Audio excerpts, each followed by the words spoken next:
Boleh beri tepuk tangan sekali lagi buat para pemuji yang sudah membawa kita masuk ke dalam hadirat Tuhan. Saudara senang ada dalam rumah Tuhan pagi ini? Luar biasa, Tuhan baik, sadar atau tidak sadar, sekalipun kita pikir apakah kita bisa lewat bulan lepas bulan, percayalah Tuhan baik dan Tuhan bawa kita sampai pada hari ini 9 Desember. Amin. Ada di penghujung tahun. Saya bersyukur tadi worship leader di awal saya masuk, saya dengar lagu yang baru, saya juga tahunya, tetapi kalimatnya sangat menyentuh. Bersyukur, karena memang itu ucapan syukur kita. Amin. Haleluya. Bapak Ibu yang dikasih Tuhan, mari kita akan mendengarkan sebagian firman Tuhan, dan biarlah firman Tuhan ini boleh menjadi kekuatan buat setiap hidup kita. Terima kasih untuk kesempatan saya boleh ada bersama-sama dengan saudara. Terlebih saya boleh ada di gereja Tuhan di tempat ini. Dan saya senang bisa berjumpa dengan Bapak Gembala saudara, Bapak Pendeta Yufo. Dan ini anugerah Tuhan sampai hari ini kita boleh ada sama-sama melayani. Karena kami kenal sewaktu zaman-zaman kegelapan katanya. Ya Tuhan baik, amin. Kita sudah dengar tadi ada pesan, ada message dari Bapak Gembala, Bapak Pembina. Ya bahwa orang yang mau dibawa masuk ke dalam kemuliaan, tadi kalau saudara perhatikan, ya Pak Niko sedikit tersenyum karena waktu menantang ditanya siapa yang mau mendapat kemuliaan Tuhan. Pasti semuanya angkat tangan, amin. Ya dan kemudian dia agak senyum, dia mau kasih tahu nggak tuh kemuliaan gitu maksudnya. Ya kan kita udah pikir kalau kemuliaan naik pangkat, gaji naik, semua baik, asik gitu kan. Tahu dia ngomong gitu, diproses Tuhan.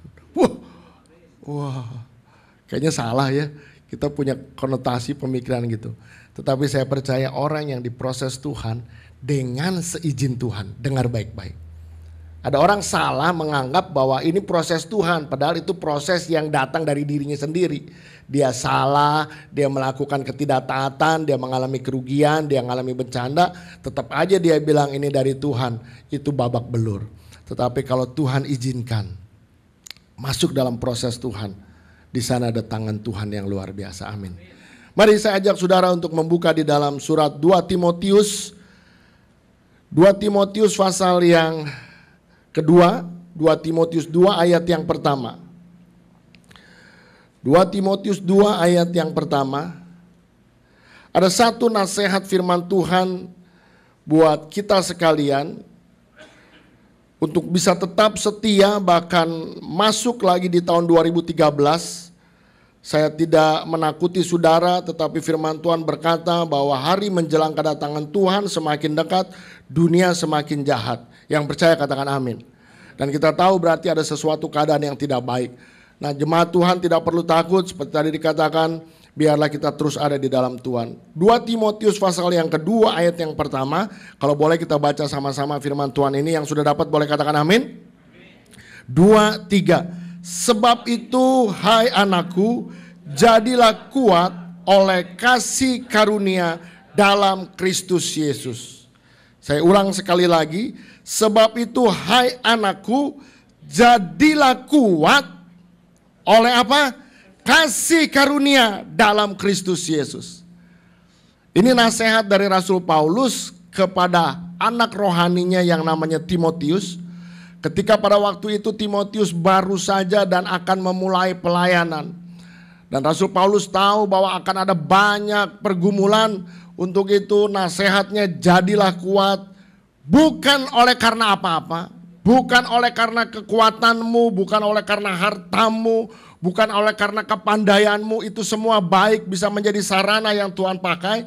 Tetapi yang terutama adalah oleh karena kasih karunia Allah. Bilang kepada sebelahnya, ingat kasih karunia Allah.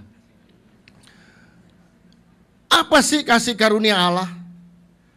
Saudara, saya coba mencari di dalam kamus umum, apa arti kasih karunia?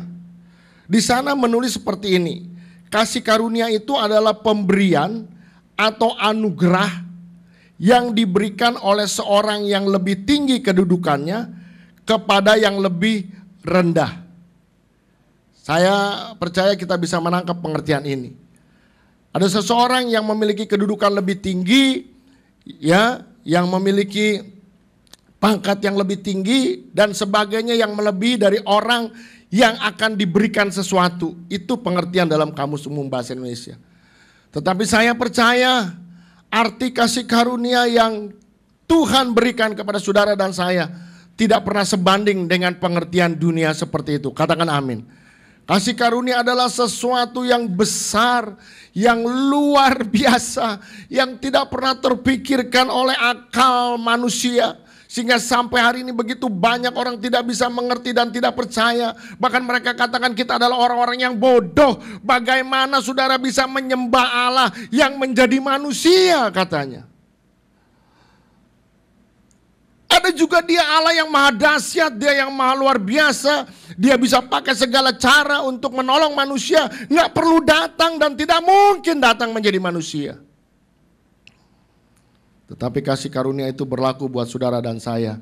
Oleh karena iman, karena kita percaya dia datang buat menyelamatkan saudara dan saya. Dia meninggalkan tahta kemuliaannya. Dia mengambil rupa sama seperti manusia. Bahkan taat sampai di kayu salib. Nggak masuk akal. Saya tidak bisa lagi menerjemahkan segala sesuatu tentang kasih karunia. Tapi yang saya tahu dengan iman saudara bisa aminkan bahwa saudara adalah orang-orang pilihan yang mendapat kasih karunia Allah. Amin. Saudara adalah orang-orang yang dipanggil untuk menikmati kasih karunia Allah. Nah, untuk itu Rasul Paulus menasehati Timotius, hiduplah dengan kasih karunia. Jemaat yang dikasihi Tuhan, mari saya ingin mendorong saudara. Kalau saudara dan saya ada sampai hari ini tanggal 9 Desember, saya mau beritahu ini karena kasih anugerah Tuhan. Sekalipun mungkin keadaan saudara hari ini tidak cukup baik, di dalam pergumulan penantian dari awal tahun saudara terus bergumul. Tapi saya mau beritahu sampai hari ini kalau saudara ada, ini karena kasih karunia Tuhan. Artinya apa? Ada Allah bersama kita. Amin. Ebenezer, sampai di sini Allah terus ada, firman Tuhan katakan. Dan jangan sekali-kali saudara pikir Allah jauh, tidak. Sekalipun mungkin rasanya mana pertolongan itu. Nah, inilah yang ingin dinasihatkan oleh Rasul Paulus kepada Timotius. Pegang kasih karunia. Panggilan itu pegang baik-baik. Pilihan untuk hidupmu itu pegang baik-baik. Ini melebihi dari segalanya pengenalan kepada Tuhan. Amin. Amin saudara. Mungkin ada orang yang pikir pantas kalau saya datang ke gereja. Tapi saya mau beritahu keadaan saudara hari ini dan saya, kalau ada, ini oleh karena anugerah Tuhan. Amin. Ada banyak orang pikir Tuhan perlu saya.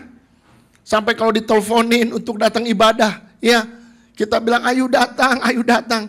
Saya kadang pikir, mungkin mereka pikir tunggu ditelepon, tunggu dikunjungi baru saya datang. Saya mau beritahu kalau saudara dan saya ada, ini karena kasih karunia Tuhan. Amin. Entah bagaimana, mungkin capek, mungkin lelah, mungkin enak tidur, tetapi ada yang mendorong, ada yang membangunkan saudara, mendorong saudara untuk sampai di rumah Tuhan. Dan di tempat ini kita akan berjumpa dengan Dia, Allah yang luar biasa. Amin. Saudara datang bukan untuk ketemu siapa-siapa, tetapi menikmati hadirat Allah. Amin. Sebab Dia berjanji, di 2-3 orang berkumpul di dalam namaku, aku hadir, bahkan aku mendirikan baitku dan aku ada di sana. Amin saudara. Nah, Bapak Ibu yang kasih Tuhan, untuk itu terus pegang kasih karunia ini. Saya ingin mengajak saudara untuk masuk lebih dalam mengerti kepada kasih karunia. Karena saya percaya hanya dengan kasih karunia, maka kita akan tetap bertahan, bahkan keluar lebih dari pemenang. Amin.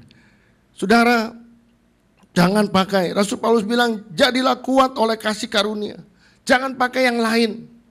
Mungkin saudara berpikir untuk nanti tahun 2013, untuk ke depan lagi, saya mau pakai ini, saya mau bawa ini untuk bisa lewatin. Oh, perlu, karena dunia sedang berusaha untuk survive, saudara. Saya mau bilang tidak salah dalam usaha saudara.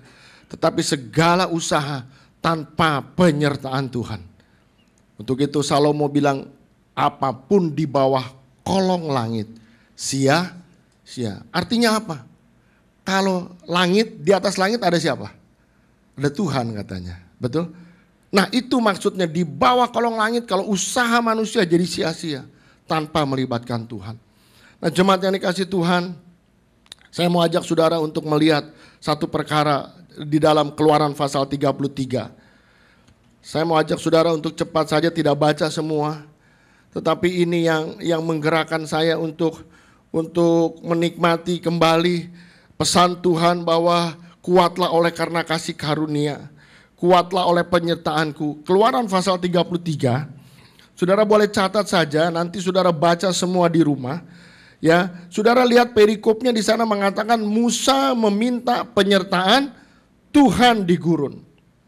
Saudara tahu waktu Musa dipanggil, ya, dia tidak bisa terima, dia tidak, maksudnya dia tidak percaya bahwa dia akan dipakai oleh Tuhan karena dia tahu siapa dia.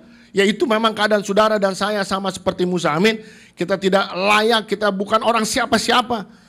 Dan ketika menerima tugas yang besar yang diberikan Allah kepada Musa, Musa bilang kalau bukan Tuhan yang menyertai aku tidak sanggup. Nah, saya ingin ajak saudara untuk melihat dari ayat yang ke-12. Demikian bunyi firman Tuhan dari Keluaran 33. Lalu berkatalah Musa kepada Tuhan, memang kau berfirman kepadaku, suruhlah bangsa ini berangkat. Tetapi engkau tidak memberitahuan kepadaku, siapa yang akan kau utus bersama-sama dengan aku. Namun demikian karena engkau berfirman, katakan amin. Semuanya jadi oleh firman, ya. Namun demikian engkau berfirman, aku mengenal namamu dan juga engkau mendapat kasih karunia di hadapanku. Izinkan saya mengatakan pagi ini di dalam nama Tuhan Yesus. Sama Allah berfirman, aku mengenal namamu sekalian. Amin. Untuk itu engkau mendapat kasih karunia Allah. Saudara, kemudian ayat 13 berkata, maka sekarang Musa berkata, jika aku kiranya mendapat kasih karunia di hadapanmu, beritahukanlah kiranya jalanmu kepadaku, sehingga aku mengenal engkau, supaya aku tetap mendapat kasih karunia di hadapanmu. Ingatlah bahwa bangsa ini umatmu. Lalu Tuhan berkata, aku sendiri hendak membimbing engkau dan memberikan ketentraman kepadamu. Jemaat yang dikasih Tuhan, kalau kita baca terus, ada begitu banyak kalimat yang mengatakan kasih karunia, kasih karunia, kasih karunia. Dan sederhana saja saudara bisa simpulkan kasih karunia itu adalah penyertaan Tuhan. Nah, saya ajak saudara untuk melihat ayat 20. Atau dari ayat 18. Tetapi jawab Musa, perlihatkanlah kiranya kemuliaanmu kepadaku. Tetapi firman Tuhan, aku akan melewatkan segenap kegemilanganku dari depanmu dan menyerukan nama Tuhan di depanmu. Aku Tuhan akan memberi kasih karunia kepada siapa yang akan kuberi kasih karunia, dan mengasihani siapa yang kukasihani. Lagi firman-Nya, engkau tidak tahan memandang wajahku, sebab tidak ada orang memandang aku dapat hidup. Berfirmanlah Tuhan, ada satu tempat dekatku, di mana engkau dapat berdiri di atas gunung batu. Apabila kemuliaanku lewat, maka aku akan menempatkan engkau dalam lekuk gunung itu, dan aku akan menudungi engkau dengan tanganku sampai aku berjalan lewat. Kemudian aku akan menarik tanganku dan engkau akan melihat belakangku, tetapi wajahku tidak akan kelihatan. Rupanya Musa ngotot untuk mendapat tanda kalau dia disertai oleh Tuhan. Sampai satu kali dia berkata, Tuhan perlihatkanlah engkau kepadaku. Seringkali sadar atau tidak sadar kita juga begitu, ya. Kita pikir, mana Tuhan? Mana Tuhan? Aku mau lihat kebesaran-Mu. Aku mau lihat mujizat-Mu. Aku mau lihat sesuatu yang Kau katakan, yang orang-orang juga bilang katakan Kau besar.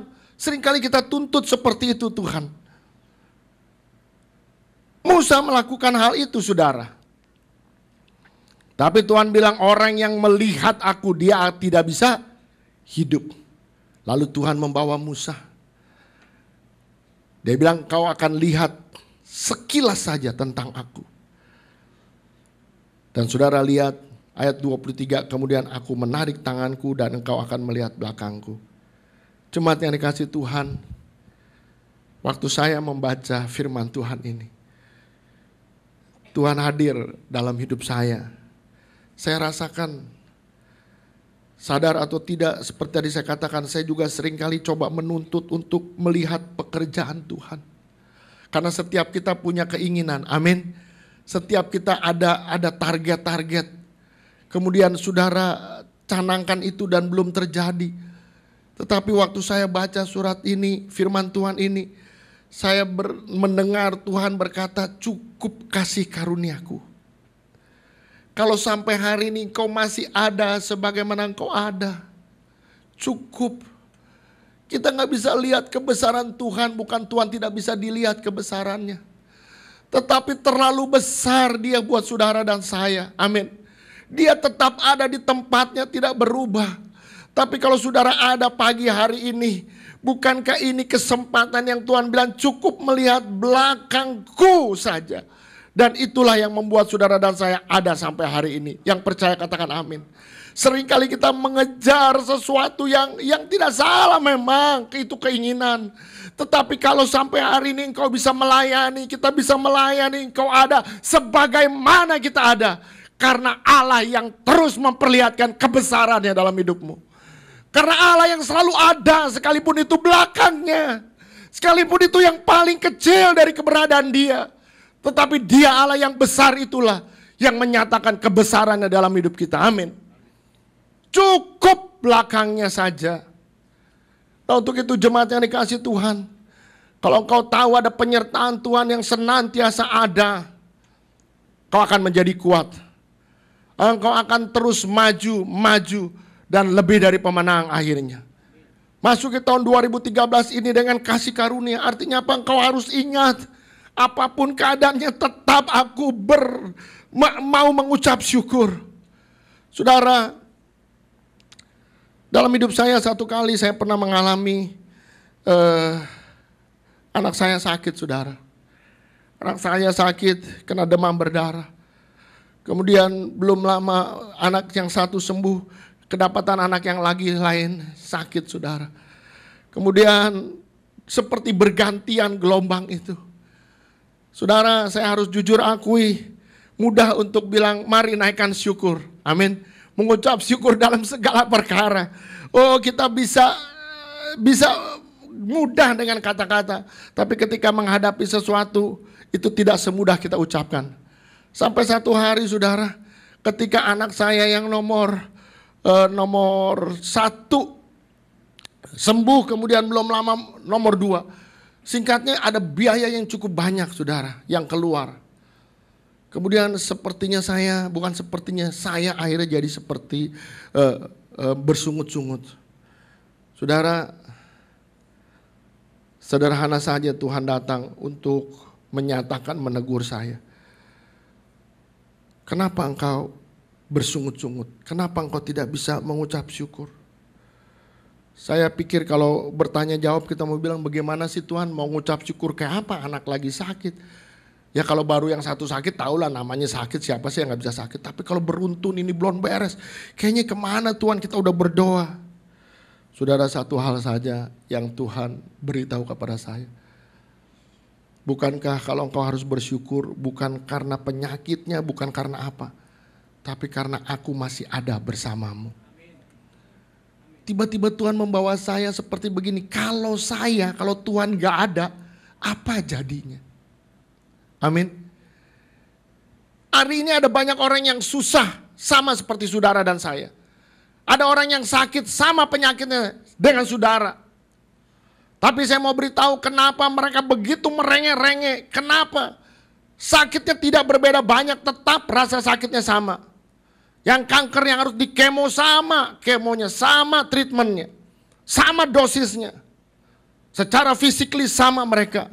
Tetapi kalau engkau orang percaya, masih bisa beribadah, masih bisa angkat tangan, masih bisa untuk mengatakan sesuatu Tuhan baik. Itu bukan karena kekuatan kita, amin. Bukan dikuat-kuatkan, tetapi oleh karena Allah masih ada dalam hidup kita.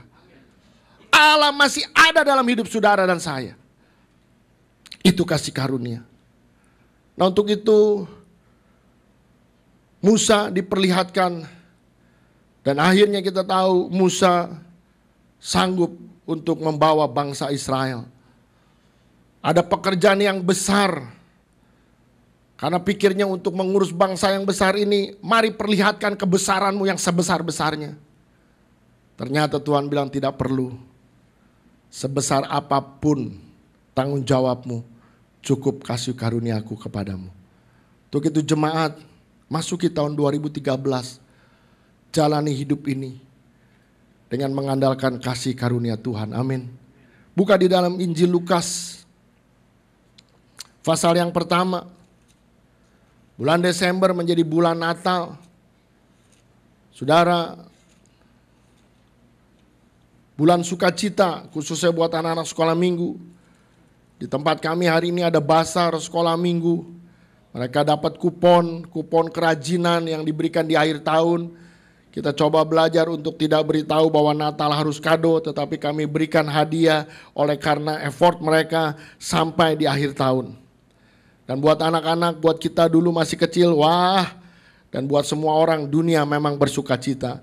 Tetapi saya percaya di dalam kesukacitaan itu sebenarnya ada satu kisah yang mendatangkan keprihatinan bahkan penderitaan.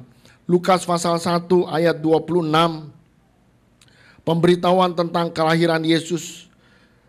Dalam bulan yang ke-6, Allah menyuruh malaikat Gabriel pergi ke sebuah kota di Galilea bernama Nazaret, kepada seorang perawan yang bertunangan dengan seorang bernama Yusuf dari keluarga Daud.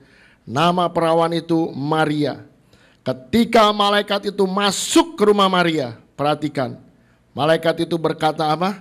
Salam, hai engkau yang dikaruniai Tuhan menyertai engkau.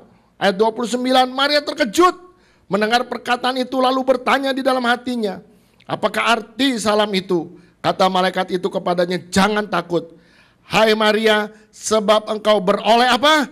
Kasih karunia di hadapan Allah. Izinkan saya untuk memperlihatkan hanya kasih karunia sajalah yang pada akhirnya Natal ada. Katakan amin. Sebab kalau tanpa kasih karunia dari ayat yang kita baca, saya percaya secara manusia Maria Yusuf tidak sanggup untuk mengemban pekerjaan Tuhan yang begitu besar. Ada sesuatu yang tidak pernah mungkin, bukan mungkin lagi, tidak akan pernah bisa jadi. Bagaimana semua peristiwa Natal bisa jadi, saudara? Tetapi kalau pada akhirnya di dalam ayat 38 Maria bisa berkata, kata Maria, sesungguhnya aku ini adalah hamba Tuhan, jadilah padaku menurut perkataanmu. Lalu malaikat itu meninggalkan dia. Ayat 38 terdengar begitu indahnya, diawali oleh kasih karunia Allah yang datang dalam hidup Maria dan Yusuf. Katakan amin. Amin, saudara. Kalau tidak diawali dengan pilihan Tuhan, untuk itu Maria tahu bahwa cukup kasih karunia Tuhan. Dan jemaat yang dikasih Tuhan, kalau memang bukan Tuhan yang masih beserta dengan saudara dan saya mau beritahu, kita hancur berantakan. Tetapi oleh karena kasih karunia-Nya, saudara masih ada. Bahkan sekalipun kita jatuh, kasih karunia itu yang menyebabkan saudara dan saya tidak tergeletak. Katakan amin. Amin, saudara. Saudara, waktu saya barusan datang ketemu dengan Bapak Gembala Pak Yufo, saya bercerita karena kami punya teman satu, teman Pak Yufo itu teman saya juga, teman baik. Beliau ini baru saja cangkok ginjal, saudara, karena ginjalnya rusak, cangkok ginjal, dan tidak dilakukan di luar negeri tetapi di Indonesia. Saya juga tadi ketemu dengan Bapak ini, dengan Bro, kita ngobrol. Saudara, memang tidak mudah untuk menemukan donatur, ya. Dalam artinya tidak mudah, bahwa prosesnya panjang, memang ilegal. Ilegal, tidak ada jual beli, tidak boleh secara hukum. Tetapi kalau oleh kerelaan seseorang, ya dia ingin memberikan menjadi donatur, itu tidak salah. Tetapi yang tidak boleh itu dibeli. Tapi saudara tahu bahwa ya beginilah keadaannya, ya akhirnya menemukan seorang donatur. Donatur ini dari luar kota, dia orang Kristen juga. Saudara, saya diizinkan untuk bertemu karena saya layani teman saya Kemudian saya juga dipertemukan untuk melayani, masih muda usianya 34 tahun, punya anak 2 saudara. Dan dia harus, ya sudah kenyataannya dia harus jual ginjalnya. Ada imbalan yang diberikan. Ya, belum ketemu saudara seiman yang dengan kasih mengatakan, ya ini ginjal saya belum. Jadi memang harus mendapatkan. Saudara, saya ketemu dan bilang kepada anak muda ini yang akan mendonorkan, saya bilang begini. Saya bilang memang peristiwa ini peristiwa yang tidak mengenakan. Ya, dia sudah berdoa juga untuk segala persoalan, tapi persoalan hidupnya adalah persoalan yang dia buat sendiri. Dia suka main, dia judi saudara. Dia dikejar hutang dan dia ingin perbaiki hidupnya dengan cara dia coba donor, kemudian dia mungkin dapat imbalan. Saya mau bilang begini, kalaupun Tuhan izinkan sepertinya melalui hal yang tidak enak. Nggak enak dong ya. Masa sih pemulihan harus jual ginjal gitu kan kata sederhananya. Kalau mau Tuhan tolong, tolong loh. Tapi saya mau beritahu, Tuhan tetap tolong nggak? Tolong. Saya bilang sama dia, buka internet hari ini yang mau mendonorkan ginjal hati banyak saudara. Dan saya mau bilang, kalau juga bukan Tuhan yang campur tangan, tidak mungkin kau bisa ketemu dengan yang akan menerima donor. Kenapa? Harus match. Semuanya golongan darah dan sebagainya harus cocok. Dan saya mau beritahu, di sana ada pertolongan Tuhan. Sekalipun sepertinya tidak enak. Untuk mengalami sesuatu yang namanya dia perlu uang, dia harus berikan ginjalnya. Tapi saya mau beritahu dalam segala apapun, tetap kalau kau percaya Allah turut campur. Sebab kalau Tuhan tidak kerjakan, nggak mungkin saudara engkau bisa ketemu. Jadi kadang-kadang mungkin waktu itu dia merasa dia begitu berharganya gitu. Dia diperlukan. Saya mau beritahu benar, saling memerlukan. Tetapi pakai kesempatan ini untuk kembali kepada jalan Tuhan. Amin. Itu tujuan saya datang kepada dia. Buat yang mendonor, saya bilang Tuhan mau pakai. Ya, Tuhan siapkan orang ada punya 2 ginjal dan boleh diambil 1 ginjal. Bukankah anugerah Tuhan? Amin. Amin saudara. Pakai hidup baru. Maju lagi. Tadi Pak Yufo tanya, udah balik belum ke gereja? Nah ini masalahnya. Ketemu operasi semua dihubungin minta doa, minta doa. Operasinya selesai. Nah ini, karena ini manusia. Untuk itu saya layani yang satu, saya juga layani yang satu. Dan saya bilang, ini juga anugerah. Izinkan saya menceritakan ini. Mungkin saudara pikir, mana kasih karunia itu? Mana bentuknya? Saya sudah babak belur. Dan saya mau beritahu, tetap ada kasih karunia itu dalam hidup saudara. Sebab kita masih ada hari ini, amin. Dan jemaat yang dikasih Tuhan, kembali ke dalam 2 Timotius pasal 2 ayat 1. Nasihat Rasul Paulus kepada Timotius begitu luar biasa. Kenapa nasihat ini mengatakan, sebab itu anakku jadilah kuat oleh kasih karunia. Karena pengalaman hidup Rasul Paulus sendiri saudara. Rasul Paulus adalah orang yang paling pertama tahu apa artinya kasih karunia. Nah untuk itu dengan cepat saya ingin mengajak saudara untuk melihat sikap gaya hidup orang yang mengerti kasih karunia. Karena kalau tidak, seperti yang orang yang mendonorkan, dia pikir, dia yang paling. Kalau bukan ada dia, saya bilang bukan, tetap Tuhan campur tangan. Saudara, untuk PR saja ya, Rasul Paulus itu menulis separuh dari perjanjian baru. Ada 17 kitab. Nanti iseng di rumah, ya, saudara baca. Yang luar biasa, dari seluruh kitab pasal terakhir, ayat terakhir, itu saudara pasti menemukan kata kasih karunia.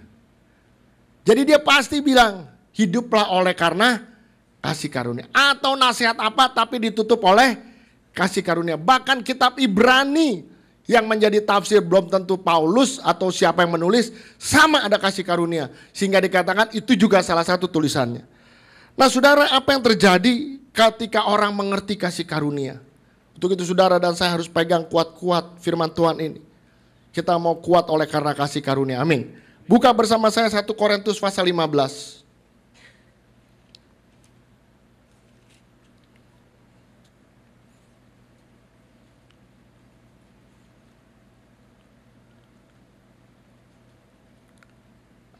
1 Korintus pasal 15 ayat 8 sampai dengan ayat yang ke-10. Rasul Paulus berkata seperti ini. Dan yang paling akhir dari semuanya, Tuhan Yesus menampakkan diri juga kepadaku, sama seperti kepada anak yang lahir sebelum waktunya. Karena aku adalah yang paling hina dari semua rasul, sebab aku telah menganiaya jemaat Allah. Oh, dia tahu sendiri. Dia tahu posisi dia sampah, saudara. Ya, ayat 10, tetapi karena kasih karunia Allah, aku adalah sebagaimana aku ada sekarang. Dan kasih karunia yang dianugerahkannya kepadaku tidak sia-sia. Perhatikan, sebaliknya, wow, hebat ini. Aku telah bekerja lebih keras daripada mereka semua. Tetapi bukannya aku, melainkan kasih karunia Allah yang menyertai aku. Kalau saudara baca, kayaknya sombong Rasul Paulus. Dia berani mengatakan aku bekerja lebih keras dari orang lain. Wih, sombong kali ini orang katanya. Tapi bukan itu maksudnya. Tapi dia melakukan bekerja lebih keras karena dia tahu kasih karunia datang dalam hidupnya. Amin. Amin, saudara. Ini yang mendorong Rasul Paulus bekerja lebih keras. Seringkali kita tahu dalam pelayanan, dalam banyak hal, kita take it for granted, kita pikir Tuhan yang perlu saya. Saya mau beritahu pagi ini, semua ada oleh karena anugerah Tuhan. Karena panggilan Tuhan. Tuhan pilih saudara, Tuhan pilih saya. Siapa sih kita? Kita sampah, saudara. Tapi kasih karunia datang dan kemudian diizinkan untuk melayani, menjadi sahabat, menjadi kawan sekerja. Tidak heran kalau Rasul Paulus bekerja lebih keras. Katakan amin. Jemaat, kalau saudara tidak pegang kasih karunia Tuhan, saudara pikir semua hanya berjalan begitu saja. Tetapi karena kasih karunia saudara ada, maka saudara akan maju lebih lagi. Khusus buat kita sekalian hamba-hamba Tuhan, ingat, karena kasih karunia. Amin. Karena kasih karunia. Karena sadar atau nggak sadar kita suka rasa dibutuhkan. Betul bro? Pemain musik? Sometimes you feel like that? Ada rasa gitu? Betul? Jadwal kita pilih-pilih, betul ada rasanya. Tapi mari pagi ini, nggak ada yang cukup dibanggakan. Rasul Paulus bilang, aku lebih kerja keras daripada mereka. Coba buka lagi di dalam 2 Korintus pasal 12.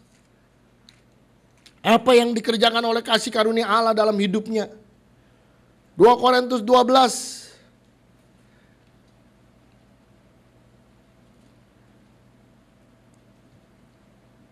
Ayat 9.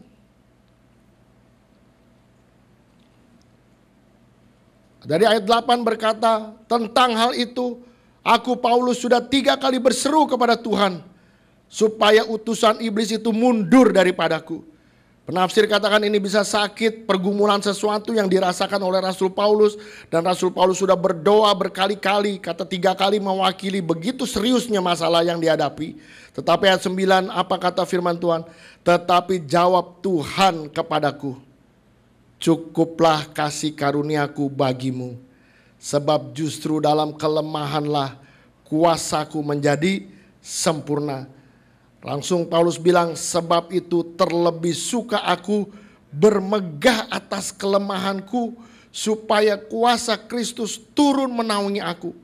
Karena itu aku senang dan rela di dalam kelemahan, di dalam siksaan, di dalam kesukaran, di dalam penganiayaan, dan kesesakan oleh karena Kristus. Sebab jika aku lemah, maka aku kuat. Katakan amin. Rasul Paulus bisa bertahan karena dia tahu ada kasih karunia Tuhan yang menyertai. Saudara akan bertahan untuk waktu yang akan datang ketika saudara tahu bahwa Allah terus ada dalam hidup saudara.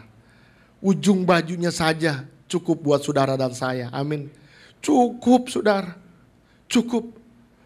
Kalau satu hari Tuhan mau buka dirinya lebih lagi, itu kehendak kedaulatan Tuhan. Tapi buat saudara dan saya cukup untuk bisa mendapatkan ujung bajunya. Karena di sana ada kasih karunia Allah, amin. Kalau bukan Tuhan yang menopang saudara dan saya. Berapa banyak yang hari ini di awal tahun bilang, kayaknya gak mungkin bisa lewatin tahun ini. Berapa banyak yang merasa begitu berat untuk lewati.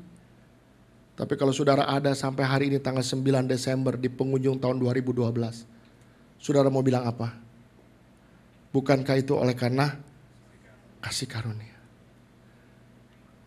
Lihat saudara, Rasul Paulus menasehati karena orang yang tahu hidup di dalam kasih karunia, dia akan hidup begitu bersemangat.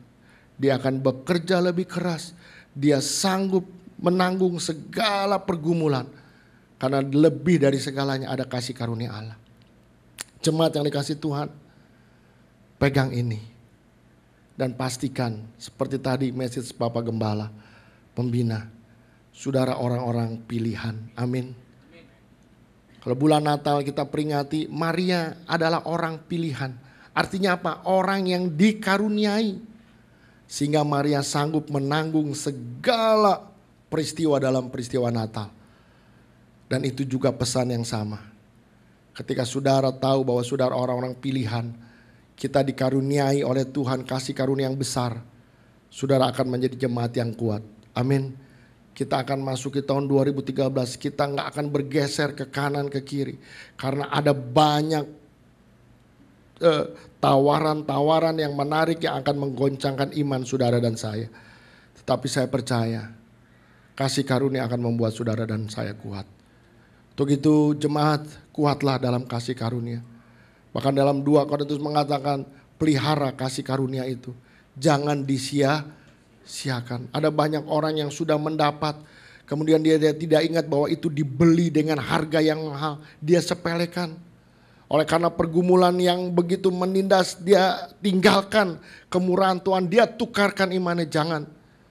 Saya mau beritahu, cukup kasih karunia Tuhan dalam hidup saudara dan saya.